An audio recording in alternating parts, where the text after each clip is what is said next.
রাজধানীর সবচেয়ে ব্যস্ত দুটি জায়গা মিরপুর 10 আর ফার্মগেট মেট্রো রেল স্টেশন। হঠাৎ করে সেখানে দেখা মিলল রহস্যময় কিছু বস্তার। মুহূর্তের মধ্যেই ছড়িয়ে পড়ল আতঙ্ক। প্রশ্ন উঠল, এগুলি কি সত্যি বোমা নাকি এর পেছনে রয়েছে অন্য কোনো রহস্য?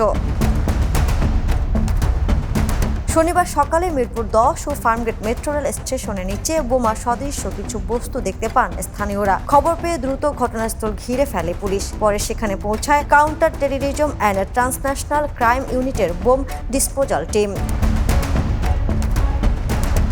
ডিএমপির মিরপুর বিভাগের অতিরিক্ত পুলিশ কমিশনার ফারজিনা নাসরিন জানিয়েছেন, বিষয়টি অত্যন্ত গুরুত্বের সঙ্গে খতিয়ে দেখা হচ্ছে।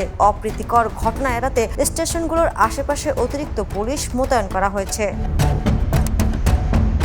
এর আগেও মতিঝিল মেট্রো রেল স্টেশনের নিচে বোমা সদৃশ্য একটি বস্তু পাওয়া গিয়েছিল। সেই ঘটনার রেশ কাটতে না কাটতেই রাজধানীর আরও দুটি গুরুত্বপূর্ণ এলাকায় একই ধরনের ঘটনার খবর নতুন করে উদ্বেগ তৈরি করেছে। এখন সবার চোখ সিটিটিসির তদন্তের দিকে, কারণ এই রহস্যময় বস্তুগুলোর ভেতরে ঠিক কী আছে সেটি এখন সবচেয়ে বড় প্রশ্ন। Desk report, the news. দেশে দেশে সবার সাথে, দ্য নিউজ।